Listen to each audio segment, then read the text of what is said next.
Hello, this is Daniel Mart, and today I am finally going to review Doctor Strange. So yeah, and this movie stars Benedict Cumberbatch, Chiwetel Ejiofor, Rachel McAdams, Benedict Wong, Mads Mikkelsen, Tilda Swinton, and Michael Stuhlbarg. So yeah, before I begin though, 10 seconds spoiler warning as usual. For those who have yet to actually watch this movie and haven't already, stop the video, go check it out, and come back and watch the rest of this review. 10 seconds spoiler warning as usual, starting now.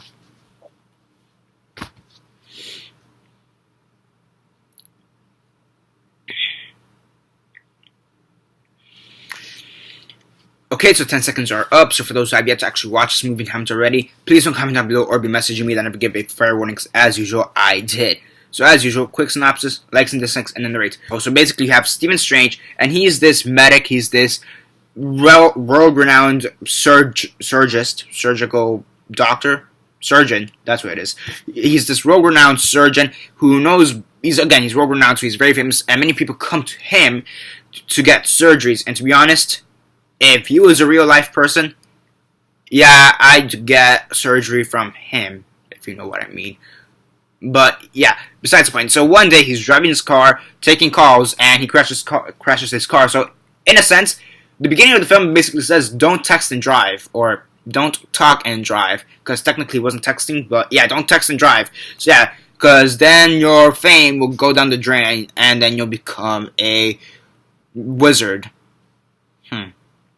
Maybe you should text and drive. In all honesty, you probably shouldn't text and drive. But besides the point, he basically is paralyzed, more or less. He has nerve issues, and he's unable to fix them. So he decides to go to Thailand, I believe, or China or something like that, and embrace this new life of magic. Now, originally, he just thought it was a fancy new way of medication or just a new medical procedure that's kind of illegal here in the States, from what they say, but no, it's actual magic, and he learns to be one with the Force, or with the magic.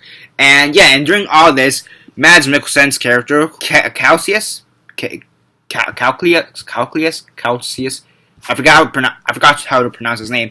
He basically is trying to take over the Earth, as every other bad guy in this Marvel Cinematic Universe does, and he has the help of Dormammu, who is this ancient wizard cloud thing. Think of, Fantastic Four 2, Rise of the Silver Surfer. Think of the giant cloud as Dormammu, and that's basically what you have here. So another world-eating planet, or world-eating cloud. Planet-eating cloud. You know what I mean. So, yeah, and he eventually does defeat him with maybe possibly one of the most annoying, yet brilliant tactics ever, and that is time travel. And yeah, Dormammu, I've come to give you an offer, some shit like that. So, I like the special effects. Now, I'm not saying it's fantastic. Everybody here is saying that the special effects are fantastic. And that's one of those things. Yes, they are great, in my opinion. I do think that out of all of the Marvel Cinematic Universe, this probably has one of the best special effects.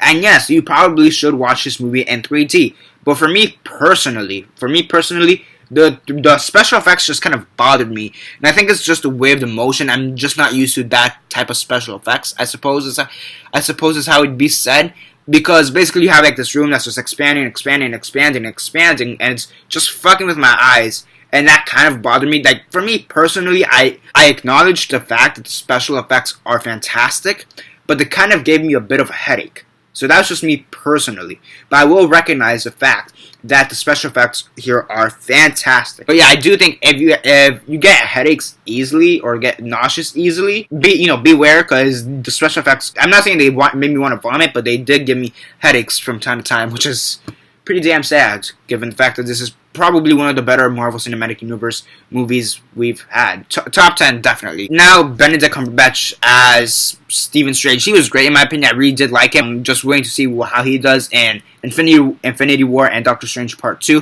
Chiwetel Ejiofor Mordor. He was interesting, in my opinion. He was interesting, especially towards the end. I understand that Mordor is the enemy of Doctor Strange in the comics, and I think he's the main enemy, like the main antagonist.